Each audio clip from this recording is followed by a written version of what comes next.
All right. Welcome, everyone.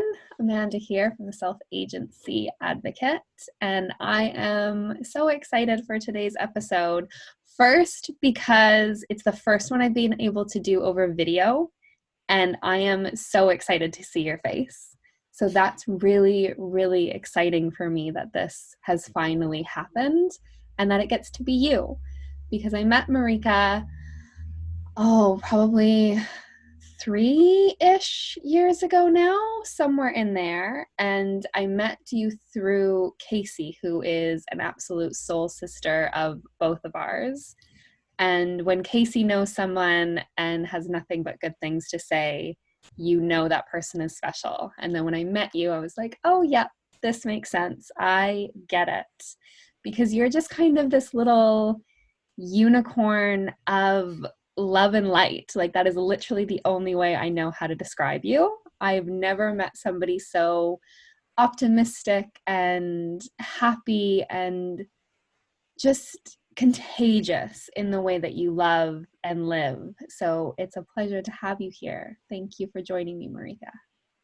Thank you so much, Amanda, for having me. I'm really, really excited to have this conversation with you because I know that we understand each other, we're on the same page, and I'm really looking forward to dive into all those conscious topics and really see where we are going. Absolutely. So I would love to start with a little bit of a summary of your story. Like, who are you?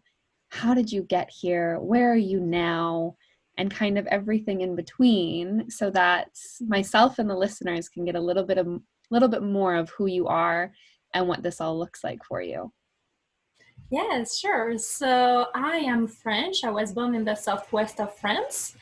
And then I studied television production, and then I started to work in that industry in Paris for a few years. So I lived 6 years in Paris, but then even if I was happy, I never managed to feel fully fulfilled in Paris. And during that time, I spent one summer in London in the UK, and I absolutely had a blast. So a year after that, when I came back in Paris and I went back to work in television production, I thought, okay, I need to make a change. I cannot keep living like that.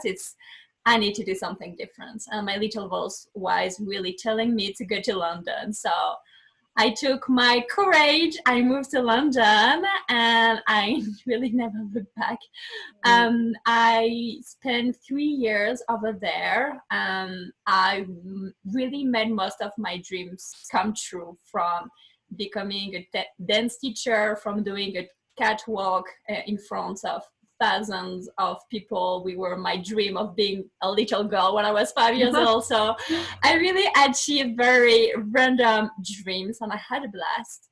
And I managed to go back to work in television production in really one of the best production company in the world, in my opinion. So I felt very blessed and yeah, I was just so happy and enjoying this amazing life. But then I sat down one day on my sofa and I thought, am I truly fulfilled? And I thought, yes, I'm really enjoying my life, but it feels that still something is missing. And by keeping looking for that thing, I understand that I miss that connection with people. When I sit down with people, we talk about life, and then they tell me, well, Marika, you know what? Thanks to our conversation, I feel better. And I thought, this is actually what I crave for, like deep conversation about your opinions, your feelings, your background, what you experience as a human being. So I discovered life coaching. I did my coaching school on the side while I was still working in television production. And everything went very fast. And when I finished my school, I got my diploma, and I felt the need to go to New Zealand. It kept coming back to me, lots of different signs. A lot of people I knew went there, and I thought, I need to go to New Zealand. And then I asked myself, why? What am I looking for? And that was a deep connection with Mother Earth. So I had to take one of these big decisions of my life and really quit this amazing life that I created for myself in London to be like, okay, now that's a new chapter. I'm going to New Zealand. I don't know if I will stay a week, 3 weeks, 3 months, but we'll see. Mm. So I ended up in New Zealand for a year, and I had one of the best year of my life. I was totally in flow. I met amazing, incredible people, you included, and I thought, oh my God, I'm in flow. And while I was experiencing a lot of new things for me, reconnecting with Mother Earth, and because I didn't know anyone over there, I felt that I could become whoever I wanted to become. So Mm. that really allowed me to explore this freedom, explore who I was and who I really wanted to be. And then in all this journey of becoming a life coach, I've also trained as a Reiki master in New Zealand. And I've also started to group my first group meditation as a meditation leader in New Zealand, and really getting more and more involved in the wellness community. And I really discovered that that was my true passion. And somewhere Mm. along those lines in New Zealand, I met this guy who was American, and we just ended up falling in love. And 6 months after that, we were in the United States on the East Coast. Fast forward, we got married, and then we moved to California, where I am right now, where we're having this conversation. And I've managed again to recreate in a different way, but an amazing life here, which really fulfills me, because also something which is really important for me is the connection with the divine, which goes from meditating, or when I just take my tarot card, or just when I have deep conversation like we're having right now, is just having these things and seeing all those synchronicities where I keep having those in my life. It makes me feel connected, and that helps me to nourish my soul and really feel fulfilled, and makes me feel I have a guidance and all is well and all is okay, and having faith. Yeah. Mm. I love that. Oh, I didn't know you were in TV, so that's really cool because that's kind of like one end of the spectrum, and then you're like, okay, let me go way over here now. That's incredible. So I'm curious to know what it looked like for you in the in-between moments, because similar to you, I went from something more corporate, something more like big girl job with air quotes, and then I traveled in between, but when I went on my really big trip, kind of that similar throw everything to the wind, like I sold everything and I was like, I need something more. I need something different. I need to explore and experience.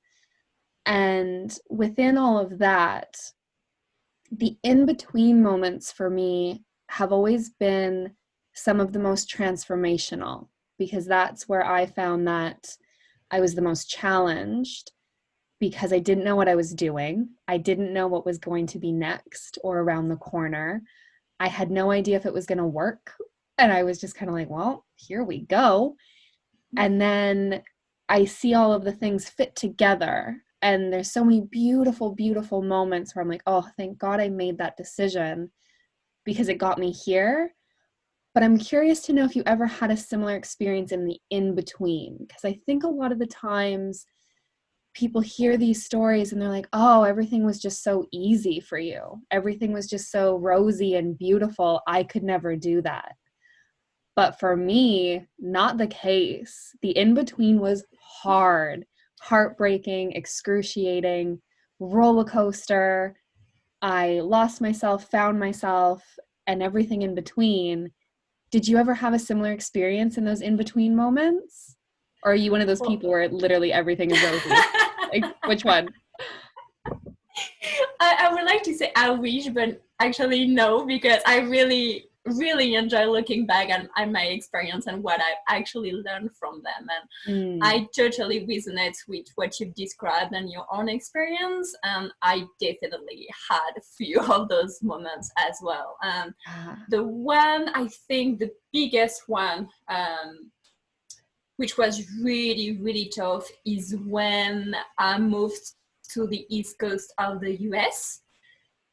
because I was there with, at the moment, my boyfriend, husband to be, and we got married, which we both wanted, and that was really, at that time, the only really happy moment in my life, because between the moment where I arrived in the United States on the East Coast and when I was able to move again in another state to another country, it took maybe a bit less than a year, but definitely a few months. And I was totally in the unknown, and I applied for my green card, but I I felt that I had no clue to find out if I will get it or not. So until I got the answer, I always felt this sword, maybe a French expression, like a sword above my head, like, am I going to get it or not? Because if I don't get it, it means that I don't get to stay with the man I love. So if we cannot stay together in that country, what are we going to do? And obviously now when I look back and with everything I've learned, I know that it's fine. And if that was not this country, we would have just find another country to live together. But at the time I was really like the fear. I had so many fear and so many uncertainty that was very, very tough to deal with. And because of my specific in between status, I was legally okay to be in the States, but I could not work, I could not drive, I could not move in another state. So where we ended up, my husband was working, but I could not, I had a hard time connecting with people. And even if when I tried as much as I could, um, I didn't, I didn't meet like-minded people where we were living at the time, which I knew was temporary. But for me, I felt a big sense of isolation, and I totally lost myself, like a big existential identity crisis. And I thought, oh my God, who am I? Who am I? Who am I for real? Like, I actually don't know. What about all my values? Maybe all my values are nonsense, like kindness and love. Maybe in real, I'm not a kind person. Like, who knows? And I started to go on this road of questioning everything about myself, and that was really painful. And for a lot of days, I cried. But I really, during that process, did my best to also step back and really thought, well, Marika, what you're going through right now, it's painful, but you know that this is for the best, and you are going to grow so much out of it. You will be okay. So I really did my best to keep having this mindset of, okay, I'm going through something, but I'm going to be fine. And through really questioning everything, I was really much into my mental, not in my body or my heart anymore. So the only thing that I trusted at that time was my body. So I thought, okay, Marika, you know, when something happens, you feel something in your body. And when you feel something, that gives you an information about yourself.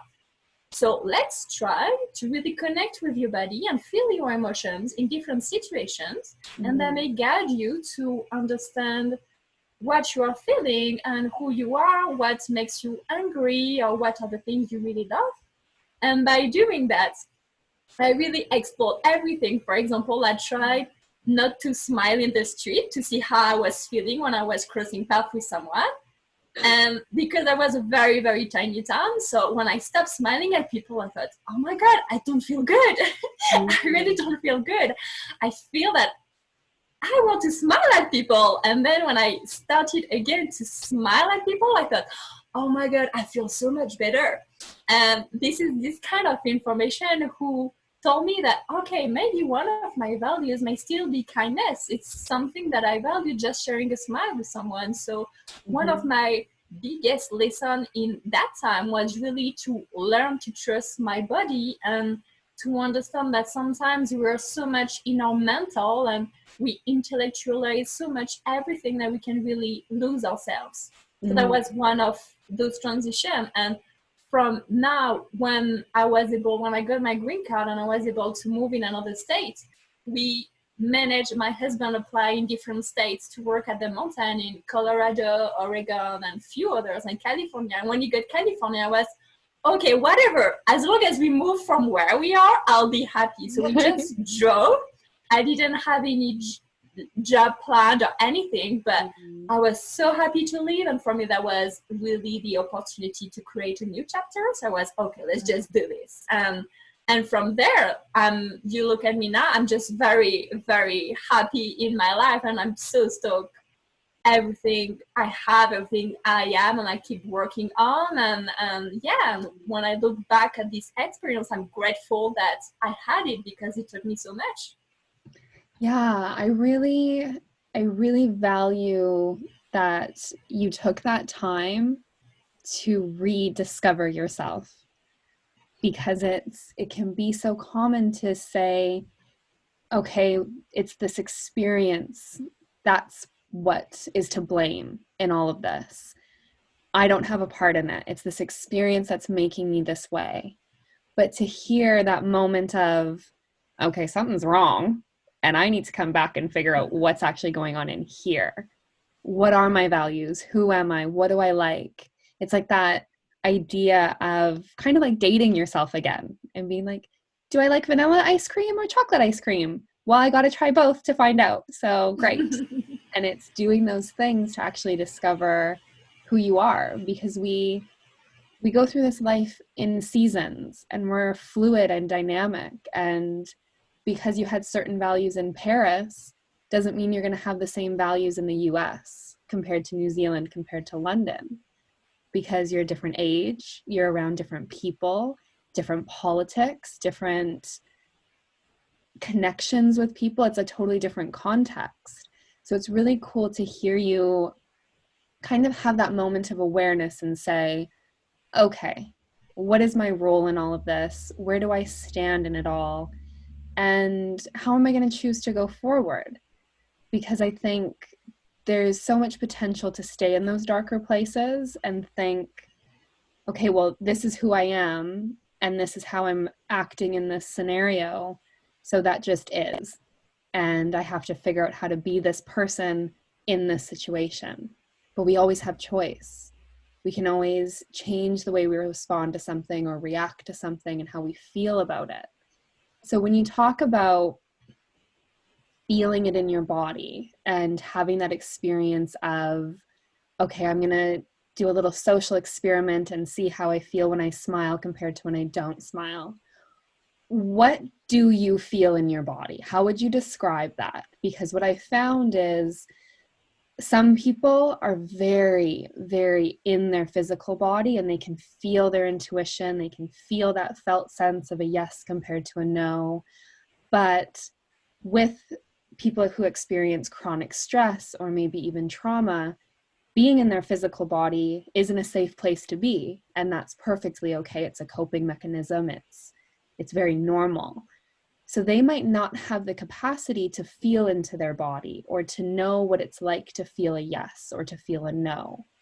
So I'm curious to hear your take on it, what you feel in your body, and then maybe I'll share what I experience and how I feel into my body, so that maybe somebody listening can be like, oh, I've experienced that before, and maybe I can explore it a little bit further, or they might still not understand it, and that's perfectly okay. But what do you experience? What is that for you?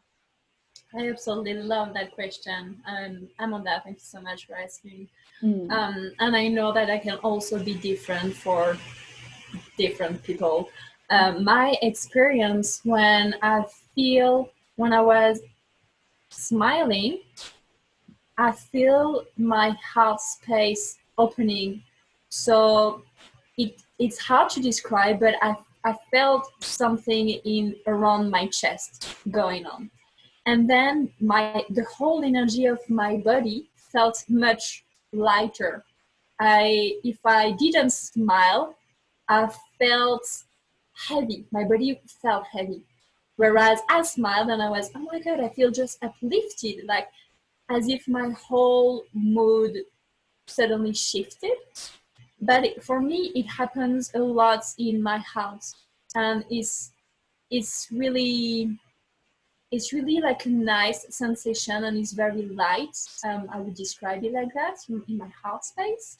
And sometimes I had some experiences as well where I could feel my heart, but that was like a very, very intense energy, and that was not pleasant. So Mm. I'm able to, I think, make the distinction. And when it's something which uplifts me, it's just very light and pleasant in my chest. So Mm. that's for the heart, for when something feels nice to me. Then I know I'm very aware.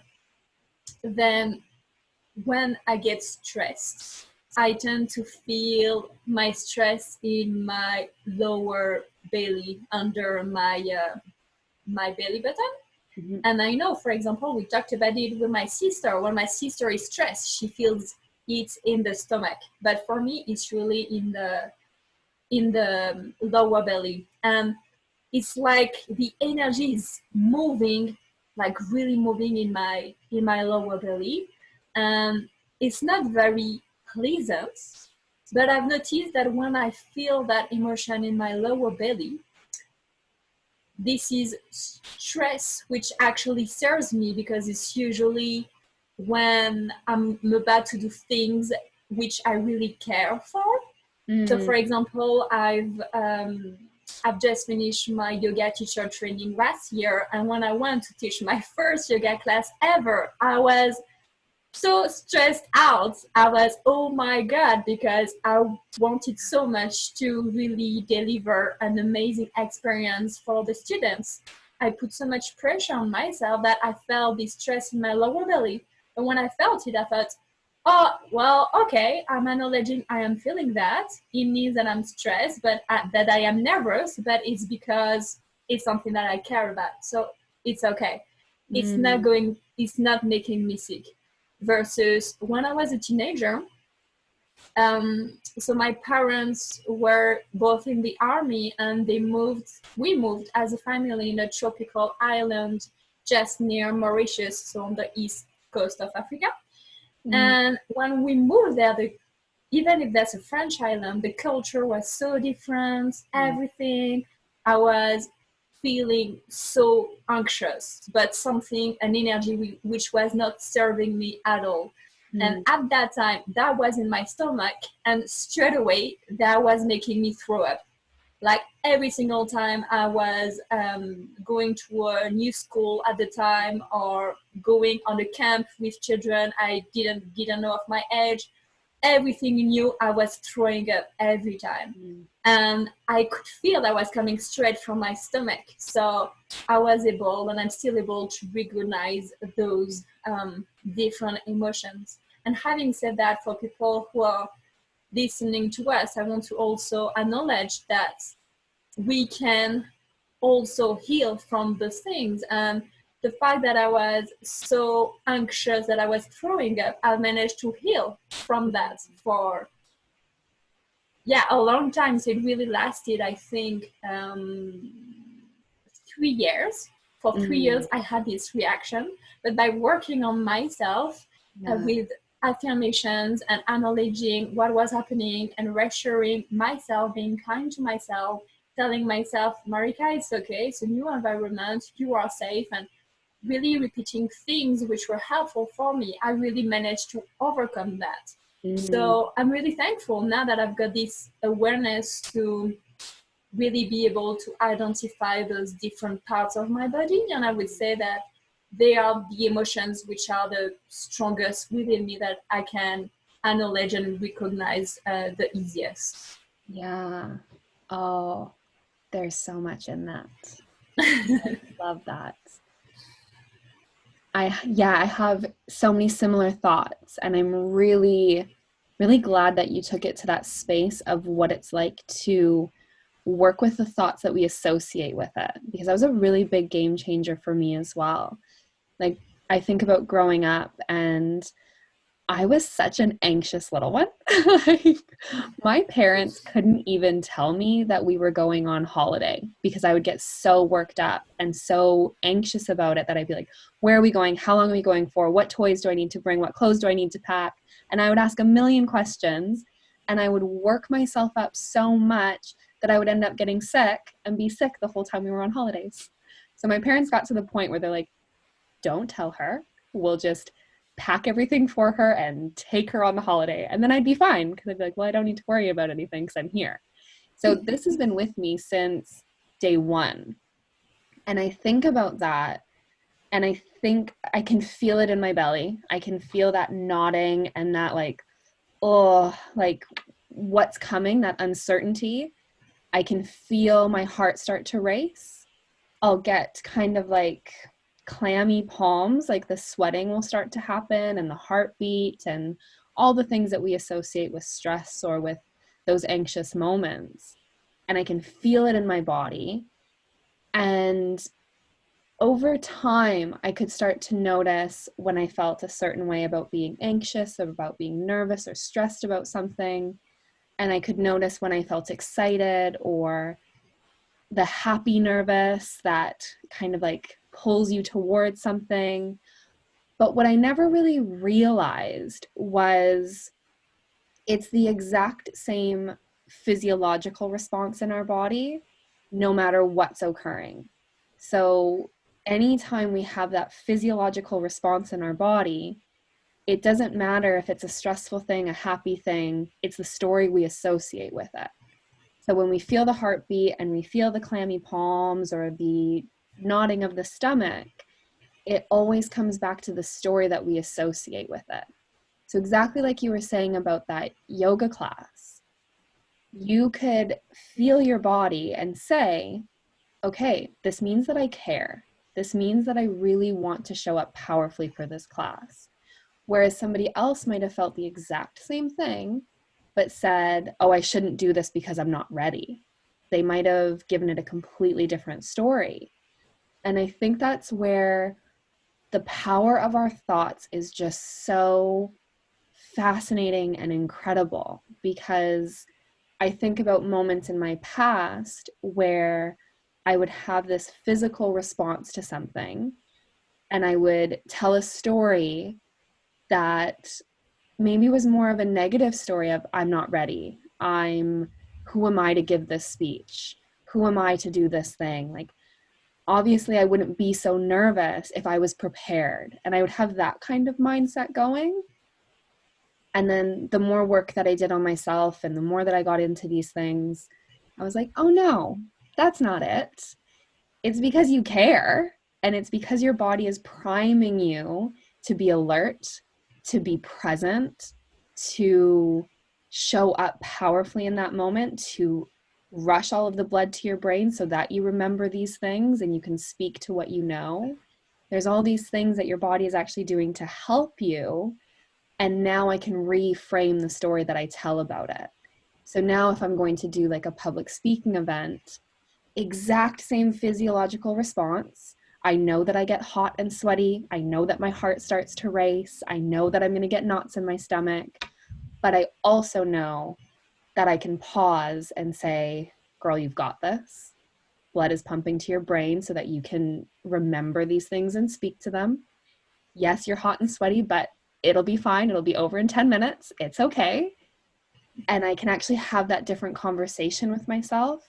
And I notice that it calms me down so much quicker because my body and my kind of ego know that I'm there for them. And they know, like, okay, she's acknowledged that we're nervous, but it's the good kind of nervous. And then it's like I'm on my own team again, rather than working against those physical sensations, because we can look at them in a negative light.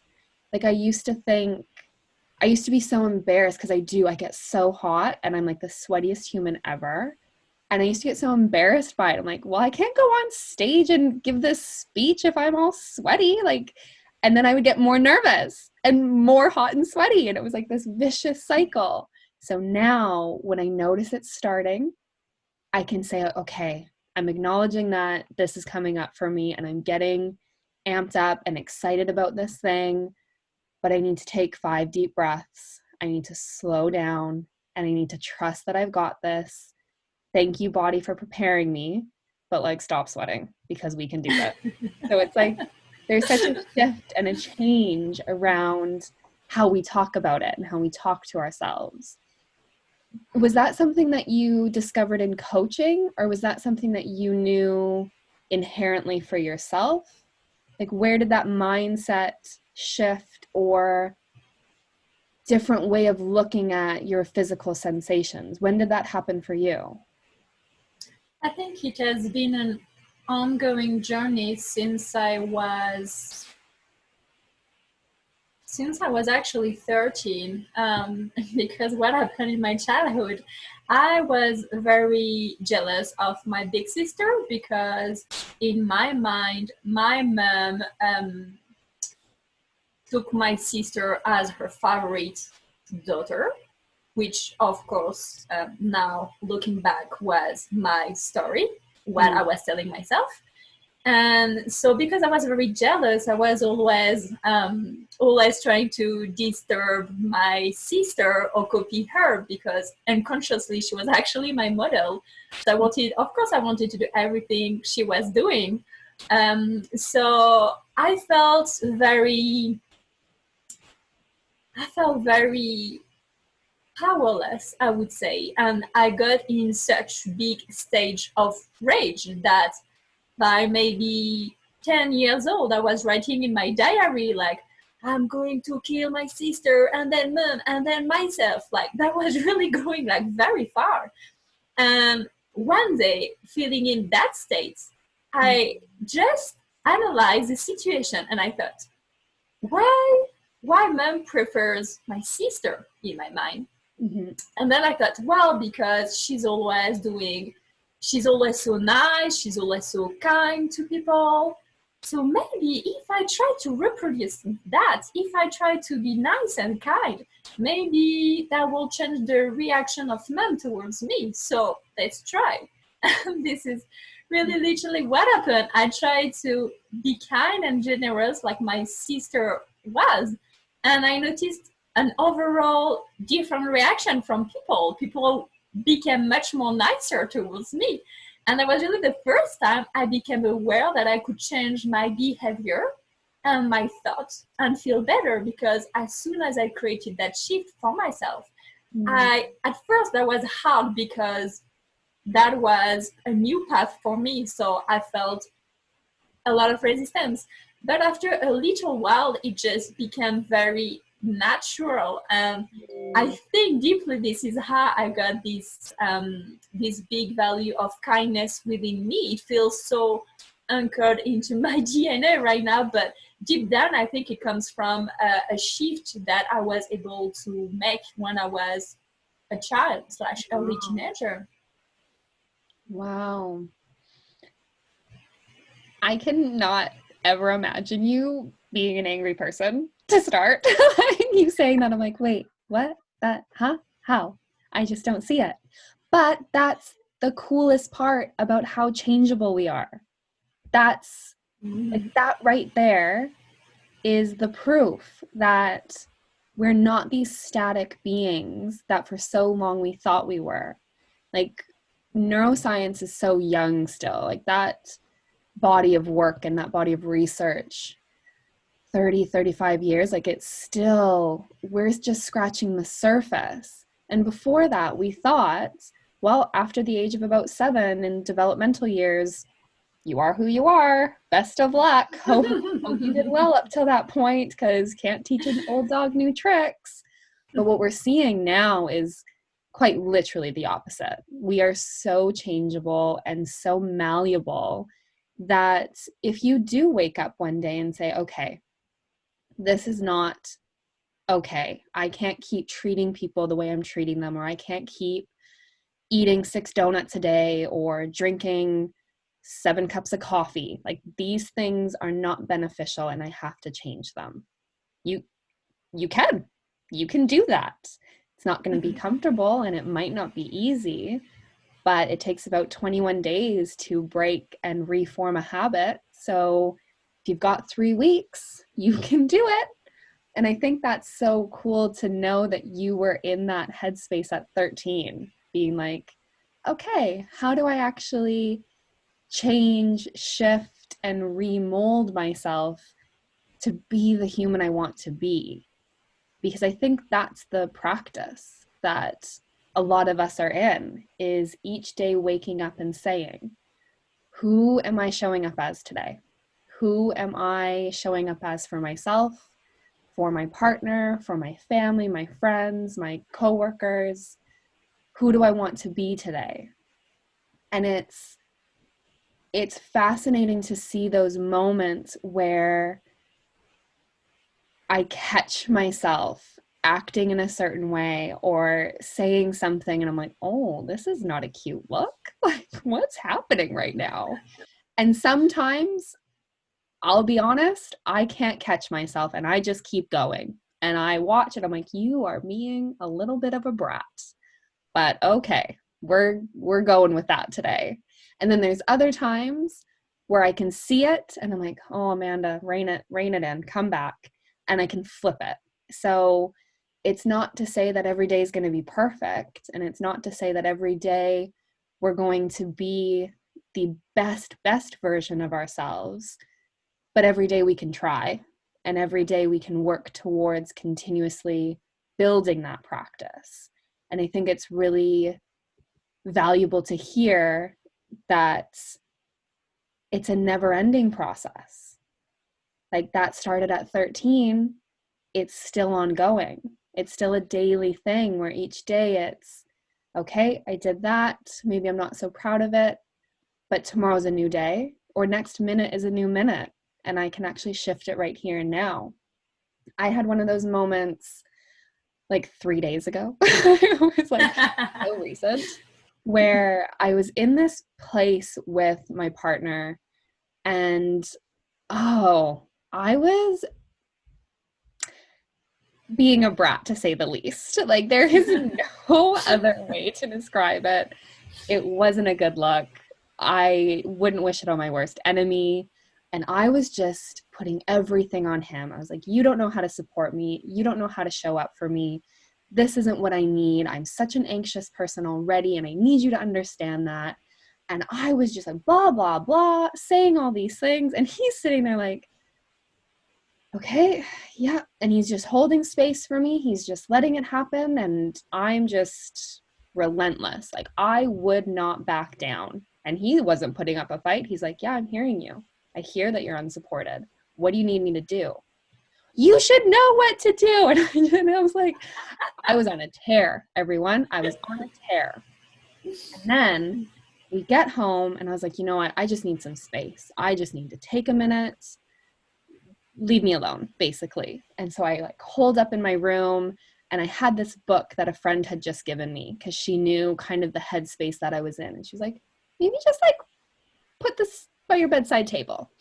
So I'm in my room and I pick up this book, and it's called Attached. And for anyone who is interested in attachment theory or how we interact and relate to others in intimate relationships or even family dynamics or anything like that, this book literally changed my life. So I'm sitting there, I open this book and I'm like, this is going to be ridiculous. I don't really want to read it. And I start reading it, and I like get 2 pages in and I was like, oh dear God, I have been horrendous. And what it goes in to describe is our different attachment styles. So we have an anxious attachment, avoidant attachment, or a secure attachment. And this whole time, I've been making out my partner to be, I'm like, oh, he's got to be avoidant because he can't communicate this and that. But like, obviously, I'm the secure attachment, obviously. And I'm reading this book and I'm like, nope, that is not the case. I'm anxious avoidant, erring on more of the avoidant side. And I'm reading all of these things and it's just laying me out. Like, it is like point by point exactly what I've been doing and exactly how I've been showing up in this relationship. And then I get to the part where it describes a secure attachment. Yeah, obviously that's my partner. Great. So I'm reading this and I'm like, oh, yep, that's what we've just been living. So I digest it and I sit with it and I was like, this is exactly it. It's kind of like what you were saying with your mom. I was like, well, I'm expecting him to want to support me and love me and show up for me, but I am not being the best me in this relationship right now. I'm pushing him away. I'm acting in that anxious way and that avoidant way. And all of my shit is just coming up right now. Like it's just here on display. And so I read through this and I'm like, he is that secure attachment for me. Like he is everything that I have created and wanted and called in. And he's here standing in front of me, holding this space in the most beautiful way. And I'm like, oh, you make me so mad. So then after I'd kind of digest it for a little bit, I call him in. I was like, can we talk for a second? And he's like, talk? Or are you sure? I'm like, yeah, I'm good. So I explain everything to him. And he's just got that look in his eye where he's like laughing on the inside, but not laughing because he knows I'll lose it again. He's like, so how are you feeling? And I was like, I am so sorry. Thank you for continuing to show up as this strong support in my life and letting all of my crazy show and just holding space for it. And it was just this flip of a switch, Marika. Like it was one of these moments where the universe put that book on my bedside table for a reason, because she was like, girl, you got to figure this out. And it was just this whirlwind of the whole day wrapped up and brought together. And then we had that moment. And since that moment, quite literally, our entire relationship has shifted. Not because the relationship itself has changed, but because I have that awareness and I have a different way of seeing and relating to myself now, and seeing and relating to him, and actually knowing what that looks like now has let me show up vulnerably and openly and own the parts of me that I'm still working on and still in the midst of. But it's also given me a whole new appreciation for who he is and how he shows up in this relationship. So this was like 24 hours worth of a slap in the face, figure it out, turn this around, appreciate this human being, and go forth. Wow. That's a long-winded way of me saying, I hear you, I get it, and I hope that it showcases for people how much of a process this is and how much of a practice it is, because I'm interested to hear how you've seen any of this show up in your own relationship, because you met your partner and it was like a whirlwind relationship where it was just like fireworks and magic and incredible, and then all of a sudden you're married, and I was like, what, how is this happening? So has your relationship been rainbows and butterflies like us outsiders believe it to be? Or have you noticed growing pains and shifts and struggles along the way? What is that like for you?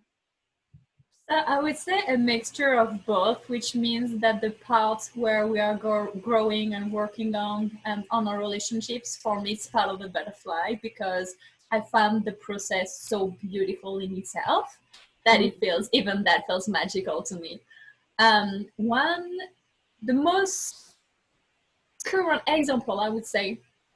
So before I met him, I was not drinking or smoking, and I tended to be very against drinking, and I never really drunk in all my life. I never been hangover. I never throw up because I drank too much, or the kind of normal thing that teenagers might do. So for me, I had these values like drinking, like if you drink like just one glass of alcohol per day, or alcoholic, this is so bad. I really had a very strong opinion on it. Mm-hmm. Then I met my husband, he was just getting out of his party time life, because he was 24 and I was 27, I believe. So he just still had this mindset of partying. Naturally, you drink a lot. And I thought, oh my God, he drinks a lot. Like, wow. So during the Right. first week we were together, I went to talk to him because that really bothered me. And I told him, look, I need to talk to you. I have a challenge and I don't know what to do with it. So Mm. here is my view and my opinion about drinking. And you drink a lot. So I know that I cannot ask you to change. That's why I had this challenge within myself and I don't know how to deal with it. So at Mm. that time, really, that was the first week we were together. I really expected him to say, well, we're just going to break up. You know, I don't want to be with a girl who is controlling, telling me what to do or whatever. But actually, he told me, how would you feel if I was drinking less? And I didn't expect that. And I thought, oh, well, if you're meeting to meet me halfway through the bridge, then I'm happy, you know, to make an effort as well and to meet you halfway through the bridge. Right. So, okay, let's explore that together. So we went on this journey, and since we've been together, the way he drinks has always been a kind of challenge for me. Hmm. But through all the conversations we had, what I got out of it is that now I really trust him. He's also on his path towards growth, self development, and becoming healthier every time as much as he can. So I know that long term he wants to keep drinking less and less. And recently, maybe a couple of weeks ago, slightly more, during one night he had few glasses of alcohol, like maybe two beers and then one glass of wine and then another one. And when he went to take the bottle of wine in his hand, he was in the kitchen just over the counter. I literally ran in the kitchen. I put my hand on top of his hand and I said very kindly, oh, baby, before you do anything, like, I want to ask you, are you sure that this is what you want to do right now? Do you really want to have another glass of wine after, you know, everything you just drank?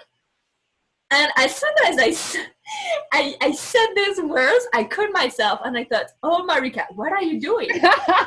And he looked at me and he said, well, yes, you know, tonight is kind of a special night. I just felt like drinking. So, yeah, I'm fine. And he kept pouring his other glass of wine.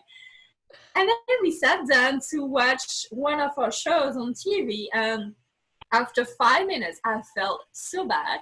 I turned towards him and I told him, okay, baby, I need to apologize because I feel so terrible about my behavior, what I just did. So I really want to let you know that I totally trust you.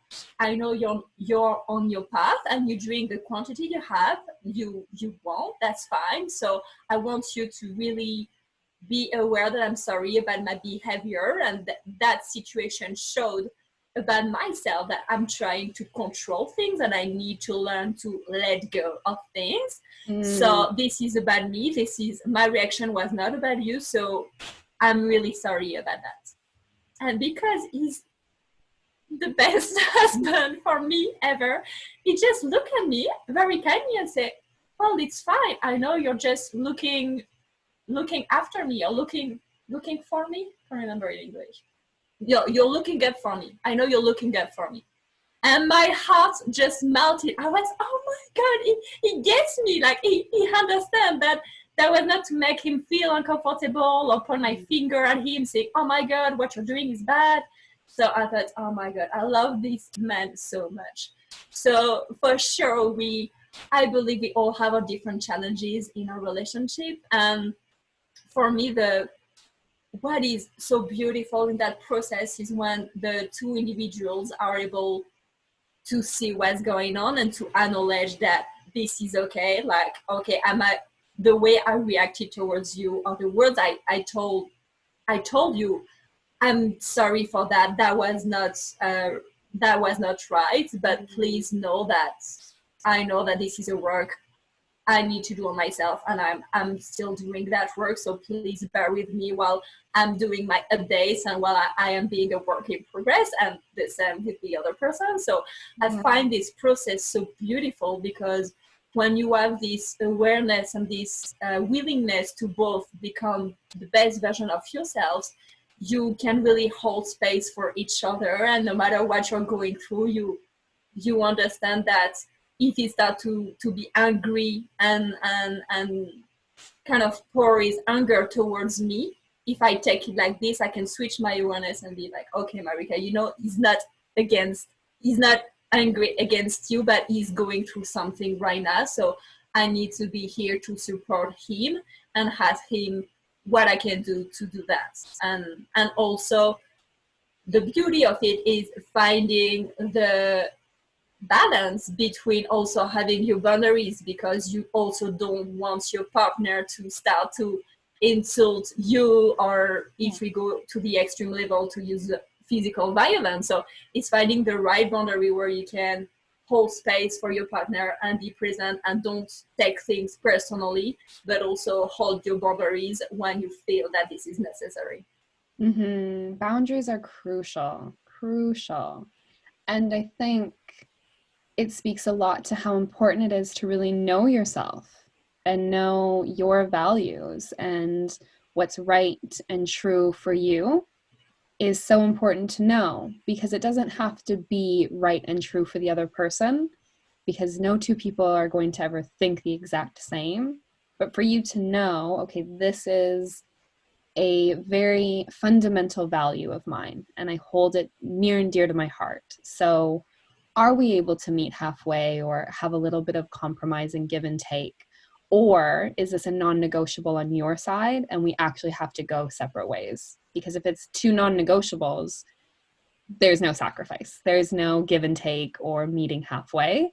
So it's really cool that you could have that effective communication and get into it and be open and vulnerable and honest. And I think that's the work for me in relationships, is that effective communication and coming from a space of knowing myself and knowing what's important, what my values are. So I hear a lot in that I can take with me to be like, right, there it is. So thank you for sharing that. I love it. I have one more question for you. I have a million questions for you. I could talk to you all day long. I love it, and I'm so glad we got to do this. But Me my too. one more question is always my favorite, because it gives me a little bit of insight into people's values and what's important and what lights you up. So take a moment and kind of contemplate the world as we know it right now. It can be locally, it can be globally, whatever that looks like. But when you think about it, what is the biggest change you would want to make, or the biggest norm that you would want to disrupt? So what's that big shift that you want to see in the world today, and why? So there's so many things to say about that, but I'll try to be brief. I would say the first step for me will be to live in a world where every single being can feel safe. Especially, I'm thinking right now about women. When we go out at night by ourselves, most of us tend not to feel safe. If we check men, they can, if they go out at night by themselves, they can also be scared to get attacked. But as a woman, we also have the fear of getting raped, unfortunately, which still is a reality nowadays. So safety is really a deep value that I would love to see in the world. And for me, that will be just part of the process of making each human being really shining their light bright. Because I believe that when we do that, all of us together, we create a better world. And by a better world, I mean a world where we feel the freedom to do anything we want, to be anything we want, but with the respect, really a massive respect towards each other and towards nature. And for that to happen, going back to safety, for me, it goes a lot by the education and school. So I would love to see our school systems to really evolve in a way where children can really experience and learn through their experience. So let's say they want to go and explore a forest, and they might actually learn about the trees by actually being in the forest instead of sitting in a classroom and just looking at pictures in their textbook of leaves or trees, for Mm. example. So I would really love to see a big change in this school system, and also see a lot more of, I would say, maybe lessons about awareness, managing our emotions. Um, so Yeah. if I'm thinking right now also about cooking and gardening, but if I stay first on self-awareness and managing our emotions, I think that those are um, really vital skills to learn as children, to develop as a human being in a way which will serve us all at the end. I feel it's so important for children to understand how emotions work. So for me, that's a big piece, and that goes as well through maybe bringing more meditation to children, or that kind of tool. So truly believe in that. And also when I'm saying cooking or gardening, because when we are in the adult stage, for me, I felt when that was my case, I was not equipped at all, because I never took time to look how to cook from my mom or other reasons. And I feel Mm. that cooking, when we cook, we actually nurture and nourish our body. When we know, if we know, I don't know how to garden, but the idea of it for me is amazing, because you can really grow your own food, and you take even more pleasure to then eat that food. And with the the society of consumption that we live in today, for me, has kind of erased all the qualities of growing your own food. For example, we are so used to just go to the supermarket and buy whatever is in the aisle.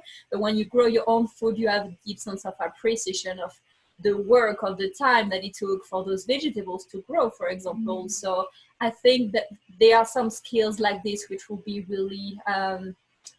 really vital to learn at school as well, to create a society where we have a better understanding of the earth as well, and of plants, and how we all work together as one with the animals, the plants, and between you and human beings as well. Mm. So the big change for me would really come from school. My second one will be also, as when we are already in adult stage, will be the prison system, because the fact that someone has done the crime and then we put in between four walls, and if at some point, maybe after a few years, that person is going to come out, how can we expect that person to reintegrate the society in a way which is beneficial for himself or herself, and the rest of people? For me, it Mhm. really doesn't make sense. So Yeah. there are deep transformational issues, which, I don't know if issues is the right term, but I would say more deep transformations which need to happen on different level for our Mm. society to really evolve in a way where people can feel more themselves, enjoy more, and really feel safe and loved, and really shine and blossom in the world. Because I truly believe that heaven is on earth, and it's just up to us to make it become a heaven. Mm. Yes. Yes, yes, yes. I love that.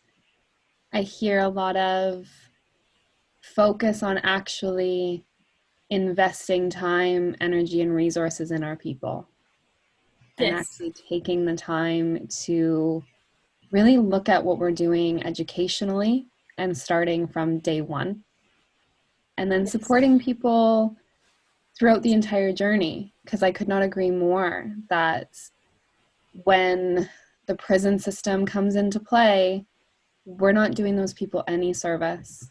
There is no, or very little, I know of some programs that are slowly making their way in there, but we do very little in terms of preventative and then reintegration into society. So, how are they expected to be a contributing citizen when we don't have the resources to put into those people, those human beings?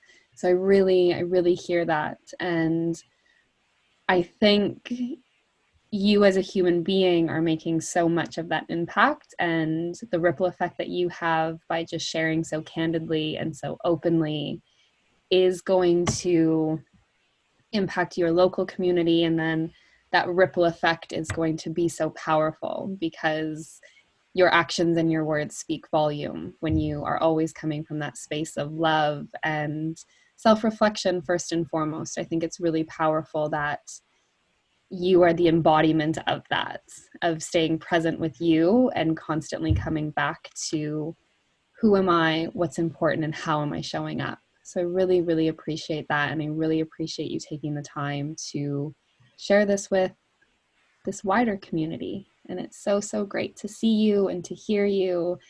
And thank you so, so, so, so, so much for your time. Thank you so much for having me, Amanda. I really, really enjoy our conversation. I Mm, always love when we can really go deep into all of that. It feels so inviting and so juicy at the same time, is because that's really the opportunity to share whatever we can share, and whatever we share, it might impact people in a different way, and that's the beauty of it. They can take just whatever they need at that time. So thank you so much for inviting me again. thank you.